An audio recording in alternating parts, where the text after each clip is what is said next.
하나님을 예배하러 나온 모든 성도님들 진심으로 환영하고 축복합니다. 또 가정에서 온라인으로 예배드리는 우리 모든 일산영문교회 교우들 또 사랑하고 축복합니다. 함께 예배드리게 된 모든 성도들 서로 인사 나누고 예배 드리도록 하겠습니다. 주님 안에서 만나니 더욱 반갑습니다. 함께 예배드리게 되어서 행복합니다. 사랑하며 축복합니다. 네, 감사합니다. 우리 다 같이 일어나셔서 지존하신 주님 이름 앞에 찬송하면서 이 예배를 하나님께 드리겠습니다.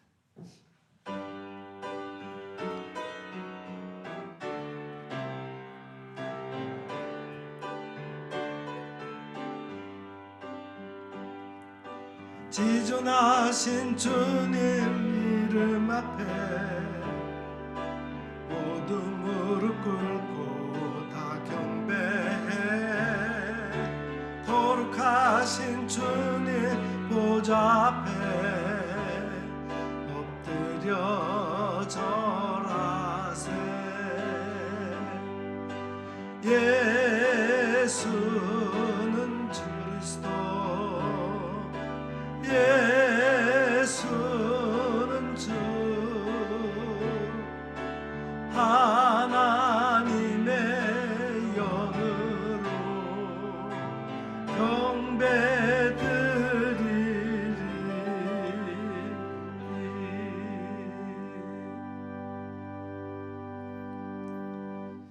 여호와를 경외하는 자들아, 너희는 여호와를 의지하여라.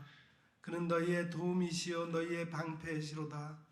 여호와께서 우리를 생각하사 복을 주시되 이스라엘 집에도 복을 주시고 아론의 집에도 복을 주시며 높은 사람이나 낮은 사람을 막론하고 여호와를 경외하는 자들에게 복을 주시리로다. 아멘. 거룩하신 하나님, 주님의 자녀들이 성전에 모여 찬미와 감사로 예배를 드립니다. 저희들의 심령을 성령으로 충만하게 하사 영과 진리로 예배하게 하여 주옵소서. 자비의 주님, 사랑의 손길로 지치고 고단한 저희들의 심령을 어루만져 주시고 오늘도 생수와 같은 은혜로운 말씀으로 낙심한 당신의 백성들을 굳건하게 세워 주옵소서. 보혜사 성령님, 저희들을 고아처럼 홀로 두지 마시고 약속하신 대로 신령한 은사를 내려주셔서 세상에서 받을 수 없는 참된 평안과 안식을 누리게 하여 주옵소서. 예수님의 이름으로 기원하옵나이다. 아멘.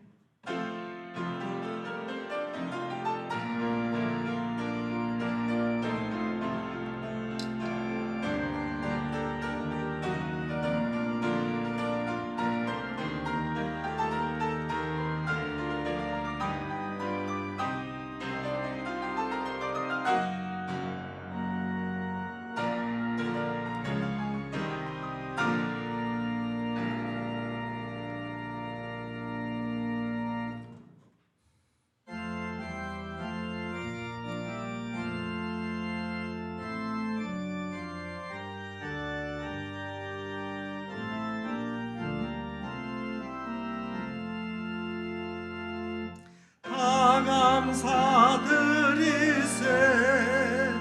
온 만물 주께 바쳐 그 섭리 놀라워 온 세상 기뻐하네.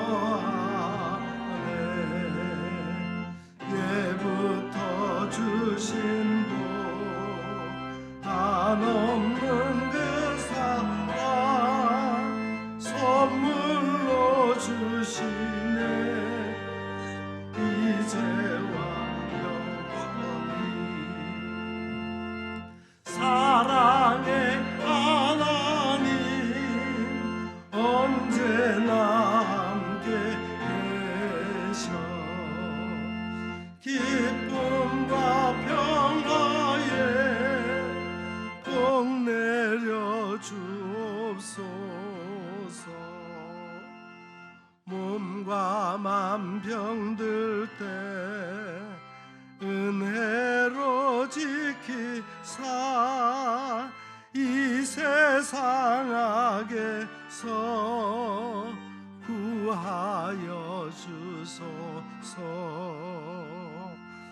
감사와 찬송을 다 주께 드리어라. 저 높은 곳에서 다스리시는 주님, 영원한 하나님 다 경배하여라. 전에도 이제도 장래도 영원히. 아멘.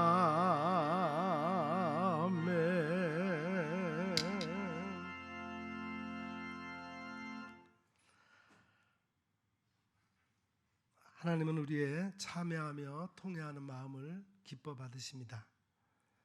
이 시간 지난 한 주간의 삶을 되돌아보며 우리의 죄와 허물을 주님 앞에 솔직히 고백하는 시간을 갖겠습니다. 한없는 사랑으로 우리의 허물과 죄를 덮어주시는 하나님, 그 사랑과 은총에 부응하지 못하고 저희들은 지난 한 주간도 온갖 죄악에 묻혀 살았습니다. 신앙생활을 시작한 지는 오래되었으나 믿음의 뿌리를 깊이 내리지는 못했습니다.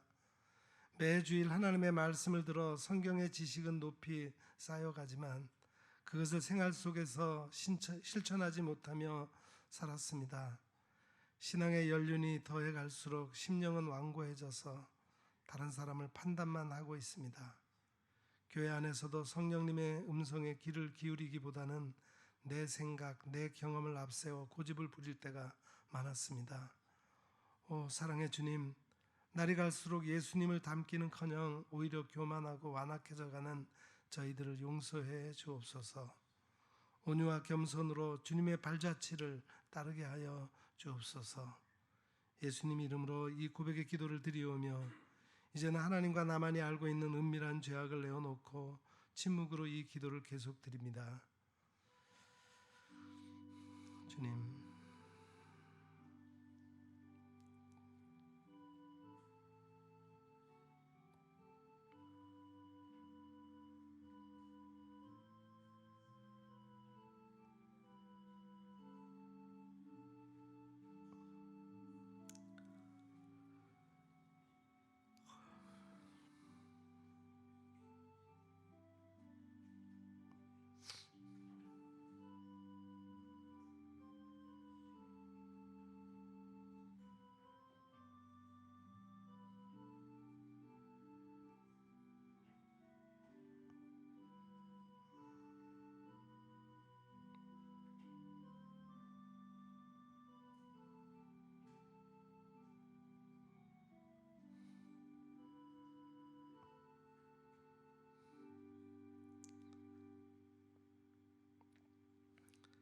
진실로 고백하며 참회하는 자에게 용서를 확신케 하며 위로를 주시는 말씀이 여기에 있습니다.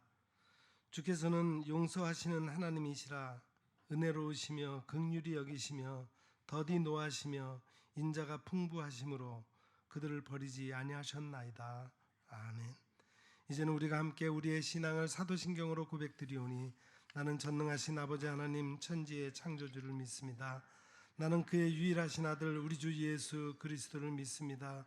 그는 성령으로 잉태되어 동정녀 마리아에게서 나시고 본디오 빌라도에게 고난을 받아 십자가에 못 박혀 죽으시고 장사된 지 사흘 만에 죽은 자 가운데서 다시 살아나셨으며 하늘에 오르시어 전능하신 아버지 하나님 우편에 앉아 계시다가 거기로부터 살아있는 자와 죽은 자를 심판하러 오십니다. 나는 성령을 믿으며 거룩한 공교회와 성도의 교제와 죄를 용서받는 것과 몸의 부활과 영생을 믿습니다. 아멘.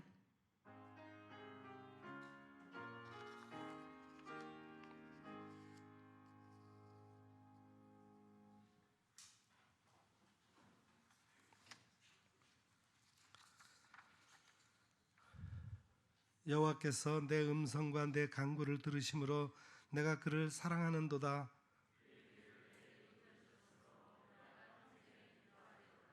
사망의 줄이 나를 두르고 수월의 고통이 내게 이름으로 내가 환난과 슬픔을 만났을 때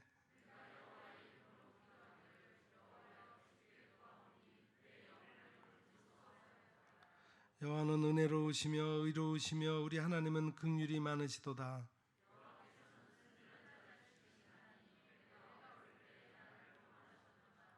내 영혼아 내 평안함으로 돌아갈지어다. 여호와께서 너를 후대하심이로다.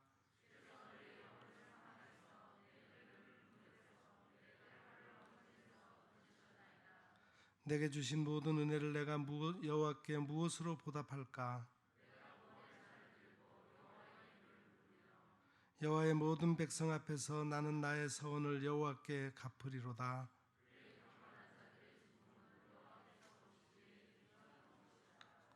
아멘.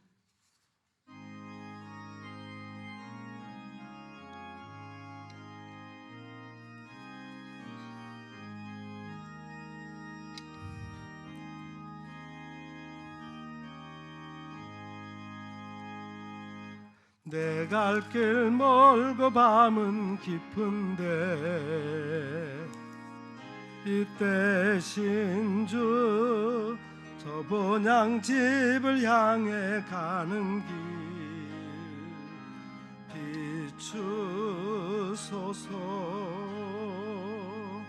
내 가는 길 다 알지 못하나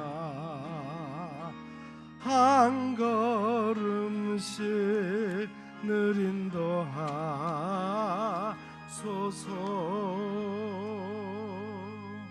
이전에 방탕하게 지날 때에 교만하여 맘대로 고집하던 이죄인 사하소서. 해준 죄 다 기억 마시고 주 뜻대로 늘 주장하소서.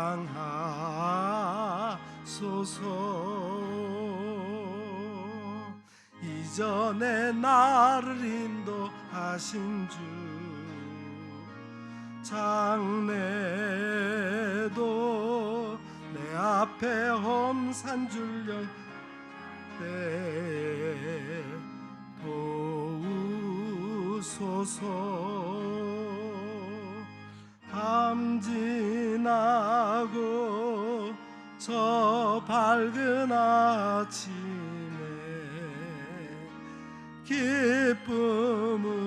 기쁨으로 내 주를 만나리.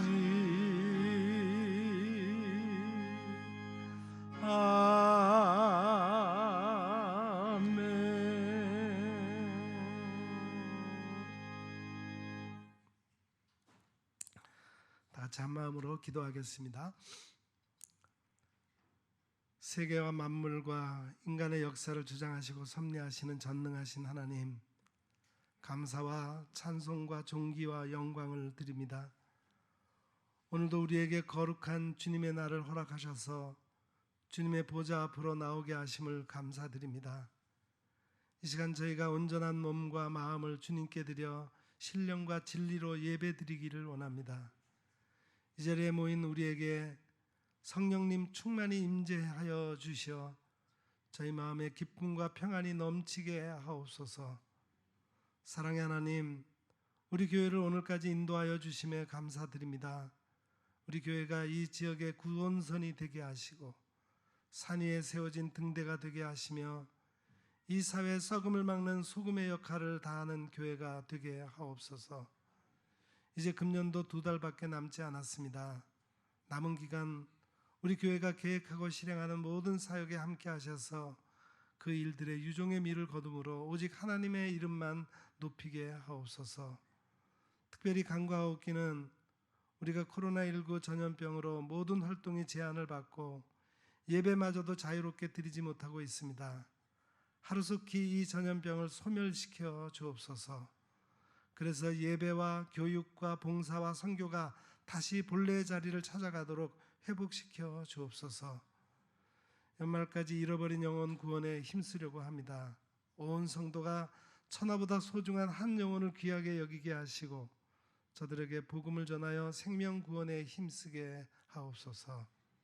한 마리의 잃어버린 양이라도 간절히 찾기를 원하시는 우리들의 목자가 되시는 하나님, 이 시간 아버지를 떠나 세상에서 헤매는 교우가 있다면 긍휼히 여기시고 만나주시고 위로하여 주옵소서. 육신이 병들어 병원에 입원해 있거나 가정에서 거동하지 못하는 몸을 이끌고 아파하는 사랑하는 교우들도 있습니다. 치료의 하나님, 저들을 건강하게 치유하여 주옵소서. 슬픔에 잠겨 있는 자를 위로해 주시고 어려운 문제를 안고 찾아 나온 자에게는 주님 안에서 해결책을 찾게 하옵소서. 군무 중에 청년이나 멀리 해외에 나가 있는 가족이 있습니다. 목적한 바를 잘 이룰 수 있도록 도와주시고 다시 기쁨으로 만날 때까지 안전하게 지켜 보호해 주옵소서. 이제 수능고사가 얼마 남지 않았습니다. 혼신의 힘을 다하여 준비하는 수험생들에게 지혜를 주셔서 지금까지 갈고 닦은 실력을 유감없이 발휘하도록 하시어 좋은 성적을 거두게 하옵소서. 무엇보다 하나님 아버지의 자녀로 장차 어떤 일에 쓰임받을 수 있을지를 깨닫게 하셔서 하나님의 영광의 도구들이 다 되게 하옵소서. 학부모들에게는 기도로 자녀들의 용기와 힘이 되게 하옵소서. 민족을 다스리시고 섭리하신 하나님, 우리나라를 긍휼히 여겨 주옵소서. 이 땅 가운데 만연된 태폐와 타락과 물질 만능주의의 우상들을 제거하여 주시고 이 백성이 하나님 앞에 회개하고 돌이키게 하옵소서. 부정과 불의와 부패와 불신의 그림자를 제거해 주시고 상호 신뢰하며 한마음이 되어 슬기롭게 위기를 극복하는 민족이 되게 하옵소서. 온 백성들에게 하나님을 경외하는 마음 주셔서 하나님의 뜻을 받들어 정의롭게 살아가게 하옵소서. 특히 나라를 다스리는 위정자들에게 겸손한 마음으로 하나님의 뜻을 묻게 하시어 백성들을 섬기는 마음으로 잘 다스려 나가는 지도자들이 되게 하옵소서. 오늘도 드리는 예배를 기뻐 받으시고 아버지의 영광을 우리 가운데 나타내 주옵소서. 우리가 부르는 모든 찬양을 흠양하시고 말씀을 통해 아버지의 뜻을 깨닫게 하시며 마음에 새 각오가 있는 신령한 예배가 되게 하옵소서. 우리 주 예수 그리스도의 이름으로 간절히 기도드립니다. 아멘.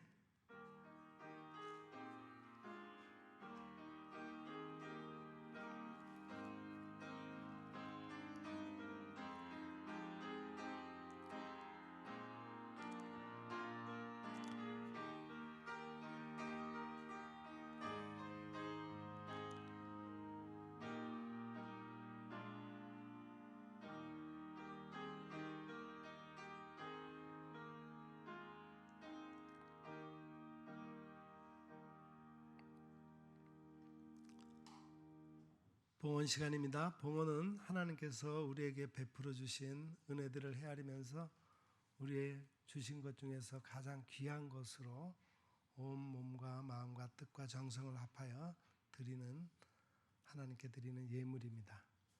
이 시간이 우리 모두에게 그런 시간이 되기를 바랍니다. 우리 함께 봉헌송 찬송가 50장 부르면서 봉헌하겠습니다.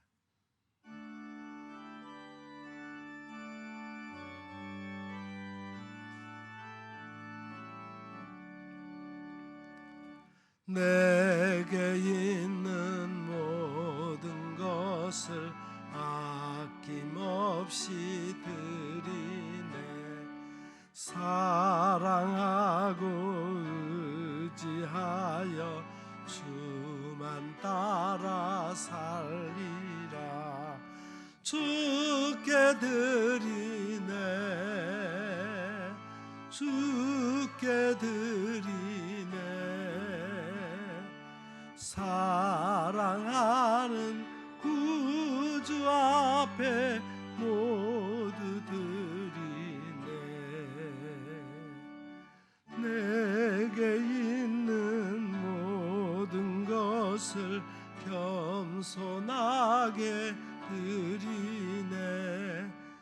영광 욕심 멀리하니 나를 받아주소서. 주께 드리네, 주께 드리네.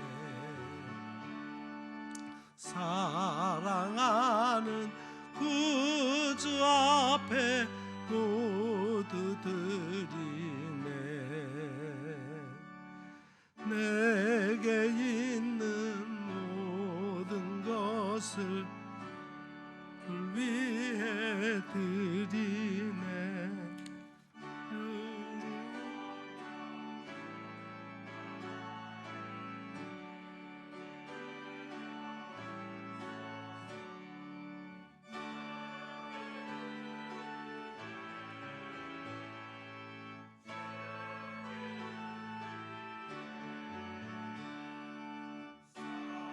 사랑하는 구주 앞에 모두 드리네.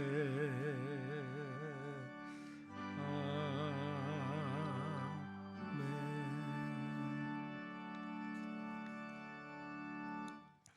영원한 생명을 우리에게 주시고 날마다 삶 속에서 은총을 더하시는 하나님, 하나님께서 우리에게 맡겨주신 재물 가운데 구별하여 이 예물을 드립니다. 이 가운데 우리의 물질뿐 아니라 이것을 얻기까지 수고한 우리의 땀과 눈물, 그리고 청지기의 신앙 고백을 함께 담아 드립니다. 모든 것의 주인 되신 하나님께서 기뻐 받으시고 이 예물이 쓰이는 곳마다 하나님의 거룩한 뜻이 이루어지고 주의 영광이 나타나게 하옵소서. 여러 가지 모양으로 감사하는 이들에게 기쁨을 더하여 주시고 그 손으로 일하는 일터마다 100배의 결실을 거두게 하옵소서. 선교 사역을 후원하고 작은 교회를 도와주며 어려운 이웃을 돕기 위한 헌금을 드리는 이들의 교회와 함께 성숙하고 성장하도록 이끌어 주옵소서. 예수님의 이름으로 이 봉헌의 기도를 드리옵나이다. 아멘.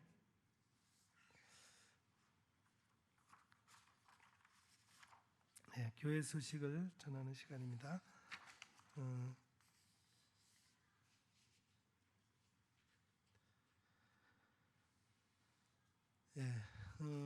우리 교회 예배가 빨리 정상적으로 회복되었으면 좋겠습니다.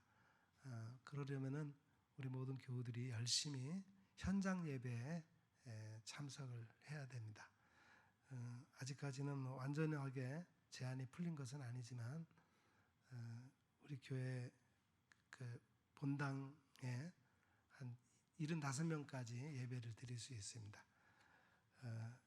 보통 보니까 1부 예배는 이렇게 많이들 모이시는데 2부 예배에 아직까지 많이 나오지 못하고 있습니다. 우리 현재 우리 교인 수의 한 50% 정도 현장 예배에 출석하는데 현장 예배를 더 많이 참석해서 함께 예배 드릴 수 있기를 바랍니다. 1부 예배와 수요 예배를 실시간 영상 예배로 지금 방영이 되는데 이번 주까지만 하고 다음 주부터는 그냥 우리 2부 예배 시간에 그냥 온라인으로 예배 드릴 수 있는 그 영상만 송출하고 다음 주부터는 그 수요 예배나 일부 예배는 실시간 영상을 보내지를 않으려고 생각을 합니다. 그리고 이번 주 수요일부터 수요 예배를 찬양 예배 형태로 드리려고 합니다. 우리 찬양 예배가 오랫동안 주일 오후 찬양 예배가 없었는데 그래서 함께 모여서 찬양도 같이 하고 열심히 기도도 하고 말씀도 듣고 하는 그런 형태로 조금 예배 형태를 자유롭게 하려고 합니다. 우리 수요 예배 때 많이 모여서 우리 힘껏 찬양하고 또 소리질러 기도하고 그렇게 예배할 수 있기를 부탁을 드리겠습니다. 오늘부터 2주 동안에 2주에 걸쳐서 우리 교사 세미나가 있습니다. 주일 오후 2시에 우리 본당에서 우리 주일학교 교사들 대상으로 교사 세미나가 있습니다. 우리 주보를 보시고 내가 듣고 싶은 좋은 과목이다 이렇게 생각하시면 교사가 아니라도 참석하셔서 들을 수 있습니다. 예. 감사합니다. 이제 말씀 듣는 시간입니다. 오늘 우리에게 주시는 하나님의 말씀은 신약성경 베드로전서 1장 18절부터 25절까지 말씀입니다.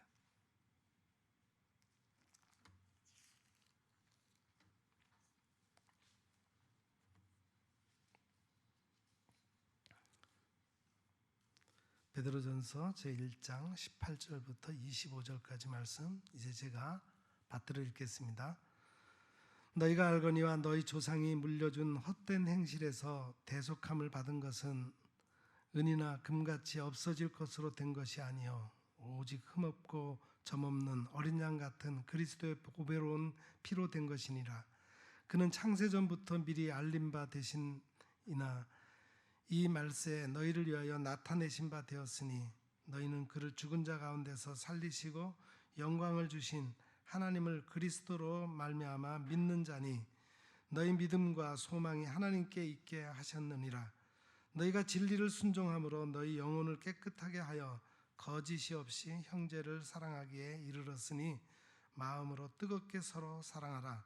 너희가 거듭난 것은 썩어질 씨로 된 것이 아니요 썩지 아니할 씨로 된 것이니 살아있고 항상 있는 하나님의 말씀으로 되었느니라.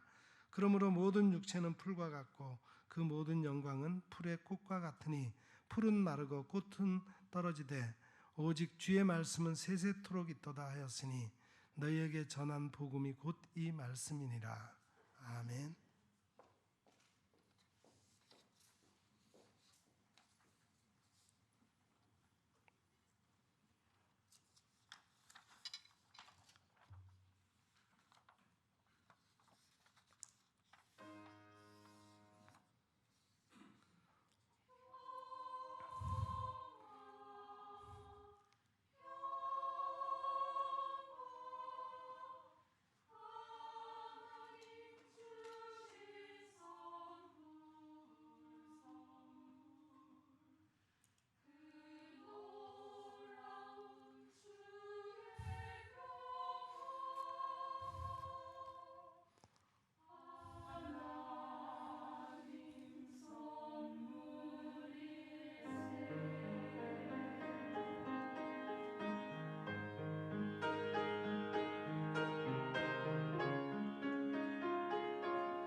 소설가 문지역 씨가 쓴 마음부터 색이라는 이야기입니다.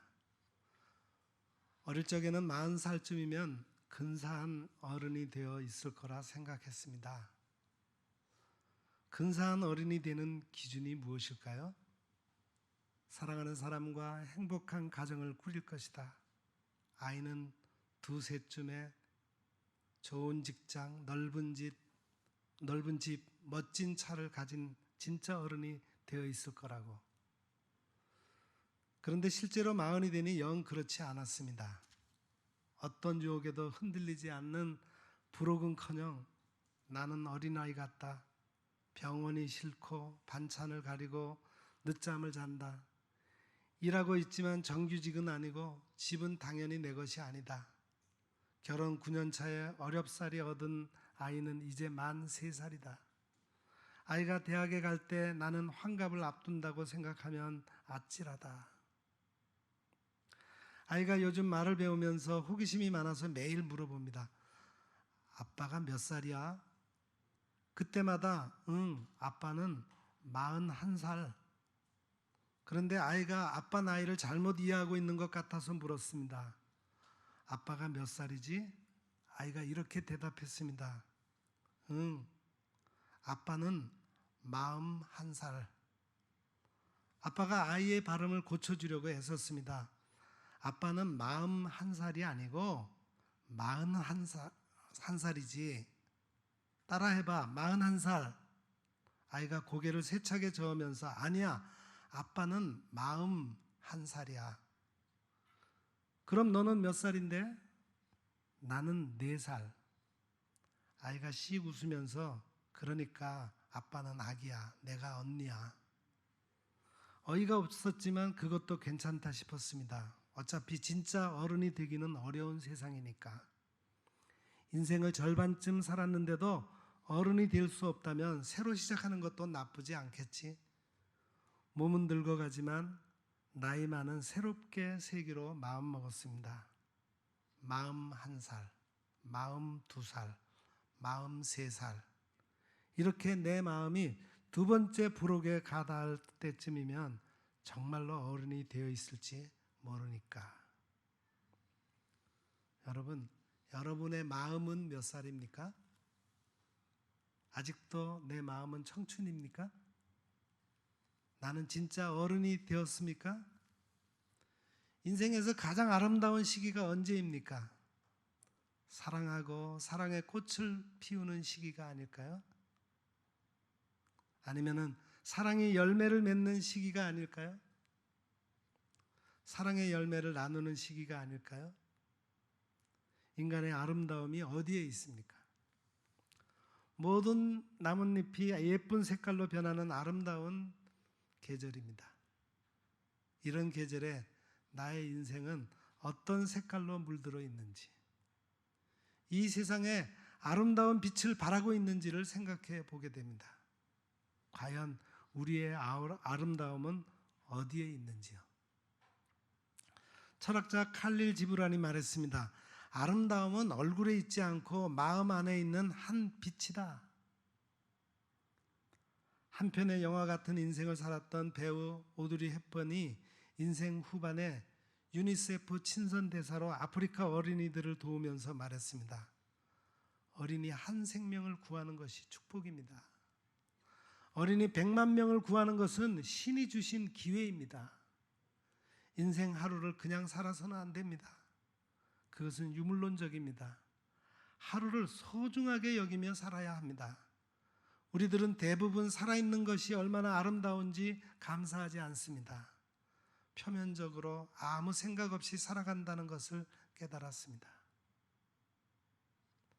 지금 나는 어떻게 살고 있습니까? 지금 내 삶에 감사하고 있습니까? 내 삶이 아름답다고 말할 수 있겠습니까? 오늘 하나님께서 사도 베드로를 통해서 그리스도 안에 사는 사람들에게 말씀하십니다. 오늘 18절부터 제가 본문을 읽었는데 그 앞 17절을 보면은 하나님께서는 사람을 외모로 보지 않으신다. 각 사람이 행한 대로 심판하신다. 너희는 나그네로 살면서 두려움으로 지내라 그랬습니다. 여기서 우리는 하나님과 인간에 대해서 확실하게 알아야 합니다. 하나는 하나님께서 인간을 보신 기준이 무엇인가 이것을 알아야 해요. 사람의 외모와 외적인 기준으로 사람을 평가하지 않으신다는 겁니다. 하나님은 그 중심을 보십니다. 그 사람의 중심에 하나님의 믿음이 있느냐 이것을 보십니다. 그래서 사람을 외모로 판단하지 말고 공의롭게 판단하라고 하십니다. 왜냐하면 사람이 외모로 사람을 취하면 죄를 짓는 것이기 때문입니다. 하나님께서는 각 사람의 행위대로 심판하십니다. 사람의 행위가 완전하여 하나님의 법에 따라 행하는 사람이 복이 있습니다. 하나님의 법을 순종하고 하나님의 법을 행하는 사람이 완전한 것입니다. 사람은 자기 행위의 열매를 먹고 살아갑니다. 어제의 행위로 오늘을 살고 오늘의 행위로 내일을 사는 것입니다. 오늘 우리는 하나님의 은혜로 예수님을 믿고 구원을 받았습니다. 믿음의 행동으로 복을 받습니다. 하나님께서는 사람의 심령을 감찰하십니다. 하나님께서는 사람의 모든 행위와 모든 은밀한 일을 선악간에 심판하십니다. 사람들이 자기 행위가 선하면 빛을 더 사랑합니다. 사람들이 자기 행위가 악하기 때문에 빛보다 어두움을 더 사랑하는 거예요. 다른 하나는 인간은 나그네다. 나그네 인생을 사는 것이다. 이 사실을 기억하고 살라는 것입니다. 나그네는 이 세상에서 영원히 살 수 없습니다. 나그네는 이 세상에 살다가 죽은 후에 본향으로 가는 것입니다. 본향이 없는 영혼은 불행한 것입니다. 본향이 없는 사람은 실패한 인생입니다. 영혼이 갈 곳이 없어서 두렵고 방황하는 것입니다. 아브라함이 하나님께 부르심을 받고 갈대아 우르를 떠났습니다. 아브라함이 하란에서 머물다가 아버지 테라가 죽은 후에 하나님께서 인도하시는 가나안 땅에 가서 살았습니다. 사라가 거기서 127세를 살고 세상을 떠났어요. 그때까지 아브라함은 땅 한 평 소유하지 않았습니다. 우리나라에 집을 1806채 가진 사람도 있다고 합니다. 그러나 사람이 죽으면 그거 다 놔두고 가야 합니다. 아브라함이 사라를 위해 슬퍼하다가 애통하다가 헷족속을 찾아가서 말했습니다. 나는 당신들 중에 나그네요 거류하는 사람이다. 청하건대 당신들 중에서 내게 매장지를 주어 소유를 삼아 나로 내 죽은 아내를 위하여 장사하게 하시오. 여러분, 인간이 나그네 인생을 어떻게 살아야 합니까? 오늘 말씀에는 두려움으로 지내라 그랬습니다. 인간이 나그네로 살면서 누구를 두려워해야 합니까? 첫째는 하나님을 경외하고 하나님을 두려워해야 합니다. 하나님께서 나에게 두려움을 일깨워 주셔야 합니다. 왜냐하면 하나님을 전적으로 의지해야 하기 때문입니다. 하나님을 두려워하는 사람은 하나님을 불신하지 않습니다. 사탄의 속임에 빠지지 않습니다. 하나님을 두려워하는 사람은 죄를 짓지 않고 죄의 노예가 되지 않습니다. 하나님을 두려워해야 교만하지 않습니다. 예수님께서 말씀하셨습니다. 몸은 죽여도 영혼을 능히 죽이지 못하는 자들을 두려워하지 말라. 오직 몸과 영혼을 능히 지옥에 멸하시는 자를 두려워하라. 하나님께서 사도 바울을 통해서 말씀하셨습니다. 두렵고 떨림으로 너희의 구원을 이루라. 하나님을 두려워하는 사람은 나그네를 대접합니다. 하나님을 두려워하는 사람은 선을 좋아합니다. 근신하고 의롭습니다. 거룩하고 절제합니다. 하나님을 두려워하는 사람은 이 세상에 어떤 것도 두렵지 않습니다. 하나님을 두려워하는 사람은 조상이 물려준 헛된 행실을 따르지 않습니다. 왜냐하면 조상이 물려준 헛된 행실에서 대속함을 받지 않았기 때문입니다.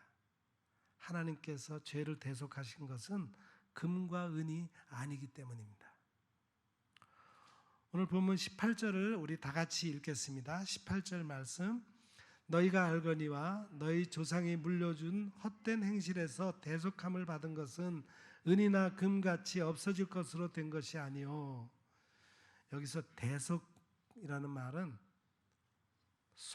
돈을 주고 몸값을 받고 풀어주다, 몸값을 지불하여 자유롭게 하다, 구원하다, 그런 뜻입니다. 예수님을 믿지 않는 사람은 그리스도의 영이 없습니다. 그래서 마음이 허망하고 허망한 상태로 행동합니다. 하나님의 영이 없어서 총명이 어두워져 있습니다. 그래서 하나님에 대해서 무죄합니다. 마음이 굳어져서 하나님의 생명에서 떠나 있습니다. 하나님을 믿는 그리스도의 사람은 조상이 물려준 헛된 행실에서 어떻게 대속함을 받았습니까? 그리스도의 보배로운 피로 대속함을 받았습니다. 오늘 본문 19절도 우리 같이 읽겠습니다. 19절 말씀, 오직 흠없고 점없는 어린 양 같은 그리스도의 보배로운 피로 된 것이니라. 아멘. 우리는 그리스도 안에서 하나님의 은혜를 풍성하게 받았습니다. 그리스도의 피로 구원을 받았습니다. 그리스도의 피로 죄사함을 받았습니다. 그리스도의 피로 죄에서 자유를 얻었습니다. 그래서 예수님을 믿는 사람들이 그리스도 예수 안에서 그리스도의 피로 가까워졌습니다. 그리스도의 피가 양심으로 죽은 행실에서 깨끗하게 한 것입니다. 여러분, 하나님께서 예수님을 그리스도로 믿는 자를 왜 그리스도의 피로 속죄하셨을까요? 나의 믿음과 소망이 하나님께 있게 하기 위해서입니다. 본문 21절 우리 같이 읽습니다. 너희는 그를 죽은 자 가운데서 살리시고 영광을 주신 하나님을 그리스도로 말미암아 믿는 자니 너희 믿음과 소망이 하나님께 있게 하셨느니라. 아멘. 하나님께서 우리에게 믿음을 주셨습니다. 그래서 나의 믿음이 하나님께 있어야 믿음이 흔들리지 않습니다. 어떤 상황에서도 믿음이 떨어지지 않습니다. 믿음이 약해지지 않아요. 어떤 환경에서도 믿음이 성장합니다. 고난을 겪으면서 믿음이 더 성숙해집니다. 하나님께 믿음이 있으면 그 믿음이 모든 사람에게 영향을 미칩니다. 하나님께 믿음이 있으면 차별하지 않습니다. 예수 그리스도를 믿음으로 말미암아 모든 믿는 자에게 미치는 하나님의 의인이 차별이 없다 그랬어요. 내 믿음과 소망이 하나님께 있습니까? 여러분의 믿음과 소망이 하나님께 있습니까? 서울에서 태어났던 정범진, 미국식 이름으로는 알렉스 정이라는 사람이 9살 때 부모님을 따라 미국에 갔습니다. 조지 워싱턴 대학교 법학과에 진학했어요.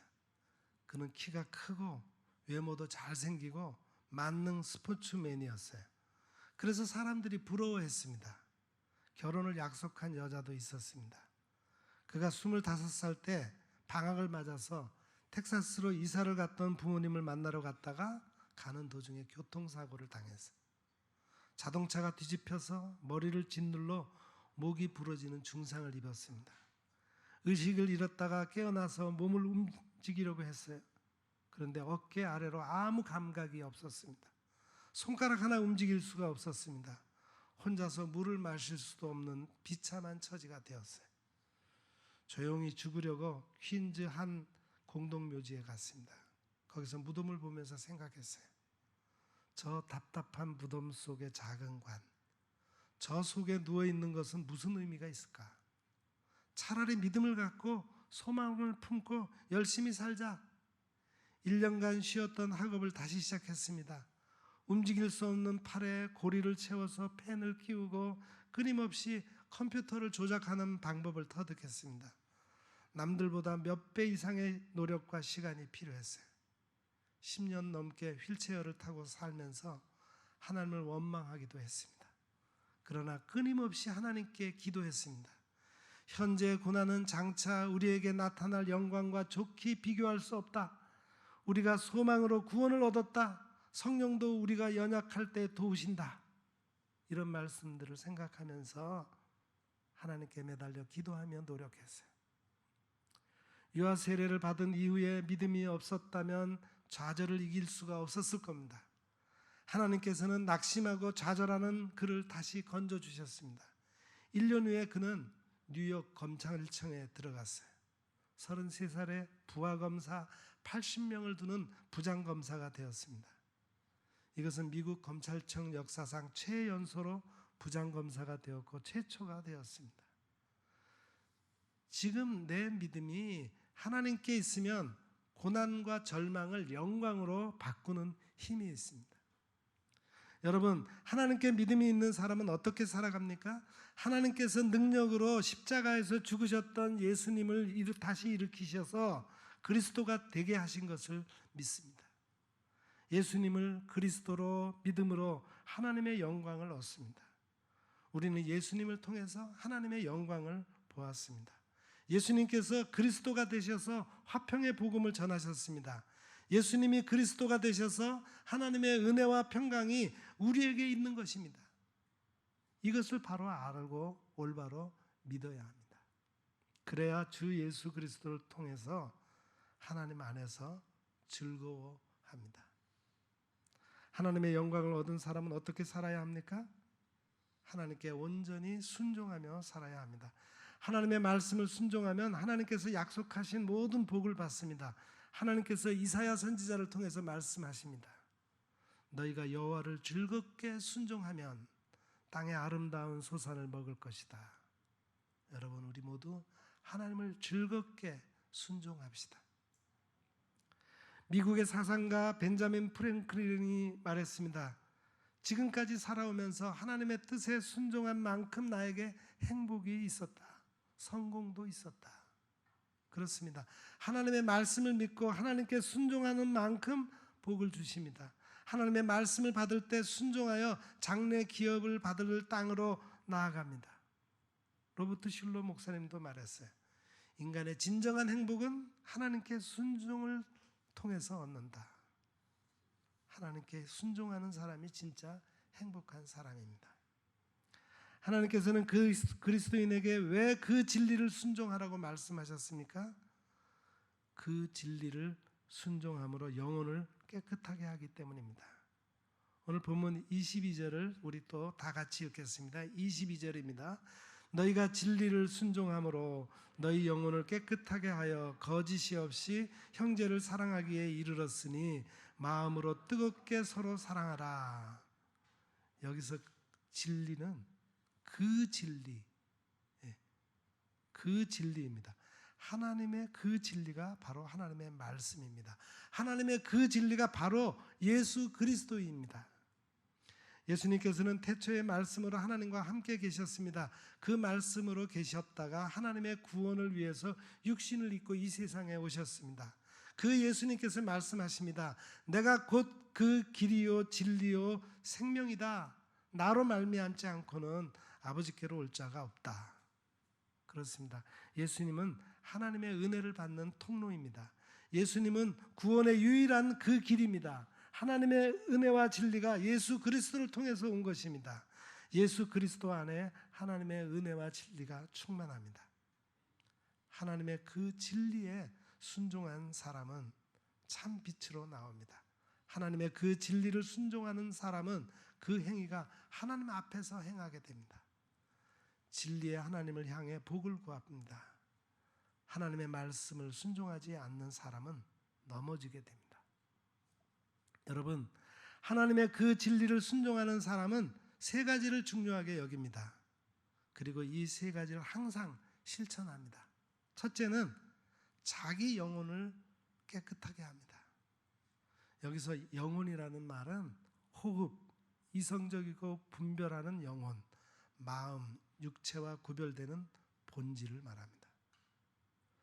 영혼이 깨끗해야 평안히 살아가는 거예요. 영혼이 깨끗해야 하나님을 즐거워합니다. 마음이 깨끗해야 하나님을 볼 수 있습니다. 영혼이 기뻐해야 하나님의 구원을 기뻐합니다. 영혼이 깨끗해야 하나님을 찬양합니다. 하나님께서 주신 모든 은총을 잊지 않습니다. 하나님의 지혜를 얻는 사람은 자기 영혼을 사랑합니다. 명철을 지키는 사람은 복을 얻습니다. 그 진리 그리스도를 순종하는 사람은 영혼을 구원하는 믿음을 가진 사람입니다. 둘째는 진리를 순종하는 사람은 거짓 없이 형제를 사랑하게 됩니다. 여기 거짓 없이라고 하는 말은 가식이 없이, 성실하게, 진지하게, 위선 없이라는 뜻입니다. 지금 이 세상에 사랑은 풍부한데 거짓 사랑이 완전히 만연되어 있습니다. 자기의 유익을 위해서 가짜 사랑을 합니다. 사랑하는 척합니다. 하나님의 말씀을 순종하는 사람은 진지하게 형제를 사랑합니다. 그 진리를 순종하는 사람은 성실하게 형제를 사랑합니다. 그 진리를 순종하면 함부로 말하지 않습니다. 그 진리를 순종하면 형제와 자매의 허물을 오히려 덮어줍니다. 사랑은 모든 허물을 가려준다. 사랑은 허다한 허물을 덮는다. 허물을 덮어주는 사람이 사랑을 구하는 사람이다. 허물을 거듭 말하는 사람은 친한 벗을 이간하는 사람이다. 잠언서의 말씀입니다. 거짓 없이 사랑한다는 것은 나에게 이익이 되냐 안 되냐 이해관계를 따져서 사랑하지 않는다는 겁니다. 나에게 손해가 되더라도 상대를 사랑하는 것입니다. 그 진리이신 그리스도는 허물로 죽은 우리를 살려주셨습니다. 그래서 그리스도의 그 은혜로 구원을 얻는 것입니다. 그 진리를 순종하는 사람은 그리스도처럼 성실하게 진지하게 형제와 자매를 사랑하게 되는 겁니다. 셋째는 마음으로 뜨겁게 서로 사랑합니다. 여기 마음은 사고, 감각, 심장, 영적 생명의 중심의 자리, 영혼, 생각, 열정이라는 뜻입니다. 그 진리를 순종하는 사람은 피차 사랑이 더욱 넘치게 합니다. 그 진리를 순종하는 사람은 서로 우애하고 존경하기를 서로 먼저 합니다. 뜨겁게 서로 사랑하는 사람은 허다한 죄를 덮어줍니다. 지난 금요일 밤 7시 30분에 KBS 1TV에서 인간극장 플러스 다큐 삶이 끝날 때까지를 방영했어요. 저는 그 방송을 짧은 시간에 보면서 황혼의 아름다운 사랑 이야기를 보았습니다. 2018년 10월 말에 5부작으로 방영이 된 것을 다시 1시간짜리로 편집하여 방송한 것입니다. 충남 청양에 100년이 넘는 고택에 사시는 84살의 임승팔 할아버지가 5년째 아픈 동갑내기 아내를 홀로 돌보며 사는 이야기입니다. 마지막 장면에 할아버지가 이렇게 고백합니다. 아내는 매사에 제가 부족한 부분을 채워준 사람이었다. 서로 믿고 의지하고 역지사지하는 마음으로 서로 사랑하면 어떤 난관도 극복하지 않을까? 그러면서 할머니에게 묻습니다. 나중에 죽고 다시 태어나면 우리 또 만나서 결혼할까? 하지 말까? 그랬더니 할머니 대답이 가야지. 결혼하겠다는 말입니다. 그러자 할아버지께서 말씀하십니다. 아무것도 없었던 나와 결혼해줘서 고마워. 아이들 예쁘게 낳아주고 시부모들 잘 받들고 아이들 잘 키워주고 그래서 고마웠어. 다시 다음 세상에 태어나도 나 당신 절대 안 버릴 거야. 배려하고 사랑하고 최선의 삶이었다고 자부해요. 당신이 있어 행복했노라 말할 수 있어요. 정말 아름다운 인생 노년의 삶을 느끼는 다큐였습니다. 그분들의 삶이 아름다운 것은 그분들의 영혼이 깨끗해서이고 거짓 없이 서로 사랑하고 마음으로 서로 뜨겁게 사랑하기 때문이 아닐까요? 사랑하는 성도 여러분, 이 아름다운 가을에 우리 인생도 아름다운 빛을 드러내십시다. 이제 그 진리이신 예수 그리스도를 순종함으로 우리의 영혼을 깨끗하게 해서 서로 마음으로 뜨겁게 사랑하고 그리스도께 순종하여 서로 위로하고 서로 격려하여 하나님의 뜻을 이루는 우리 모두가 되시기를 간절히 기원합니다. 기도하겠습니다. 사랑의 하나님 아버지, 우리의 삶도 이 가을의 아름다운 세상처럼 아름답게 빛나기를 원합니다. 예수님을 통해 구원받은 자로서 그 구원의 진리를 따라 살아감으로 우리의 영혼이 깨끗하게 되게 하옵소서. 거짓 없이 서로 뜨겁게 사랑함으로 우리의 그런 사랑으로 세상을 아름답게 변화시킬 수 있게 하옵소서. 예수님의 이름으로 기도합니다. 아멘. 예.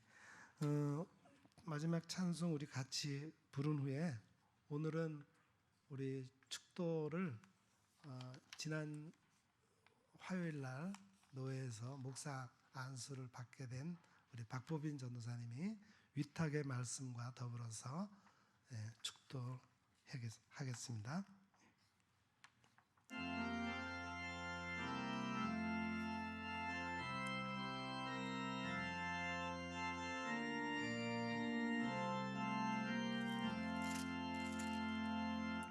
예수 따라가며 복음 순종하며 우리 행할 길 반하겠네.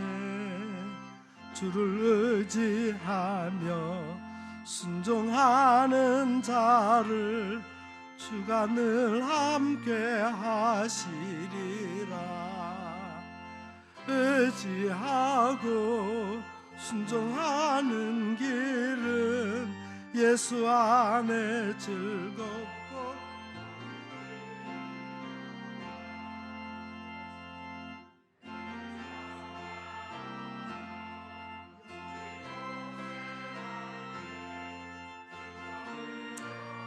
주시겠네. 주를 의지하는 자를 주가 안위해 주시리라. 의지하고 순종하는 길은 예수 안에 즐겁고 복된 길이로다. 남의 짐을 지고 슬픔 위로하면 주가 상급을 주시겠네. 주를 의지하며 순종하는 자를 항상 복내려 주시리라.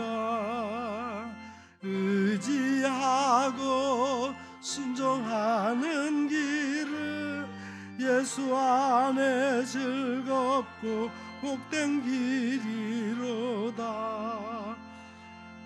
우리 받은 것을 주께 다 드리면 우리 기쁨이 넘치겠네.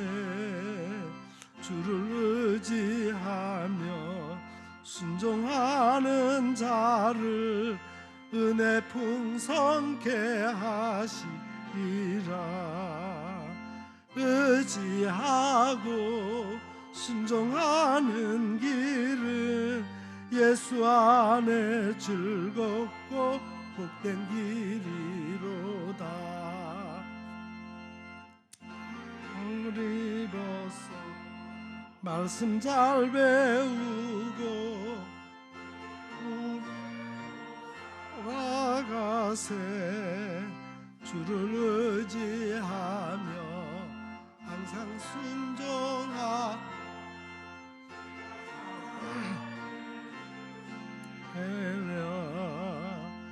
의지하고 순종하는 길은 예수 안에 즐겁고 복된 길이로다.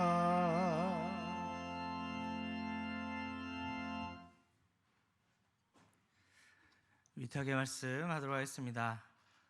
사랑하는 성도 여러분, 우리는 모두 항상 살아있는 하나님의 말씀으로 거듭난 사람입니다. 예수 그리스도의 보배로운 피로 구원받은 사람입니다. 이 진리를 순종함으로 깨끗한 영혼이 되어 거짓 없이 진심으로 사랑함으로 복음의 아름다운 빛을 드러내며 살아가시기를 부탁드립니다. 기도하겠습니다. 이제는 우리 주 예수 그리스도의 은혜와 하나님 아버지의 사랑하심과 성령의 사귐이 주의 거룩한 백성들 위에, 그 가정과 일터 위에, 또 우리 온 교회와 모든 나라와 민족들 위에 지금부터 영원토록 함께하옵시기를 간절히 축원하옵나이다. 아멘.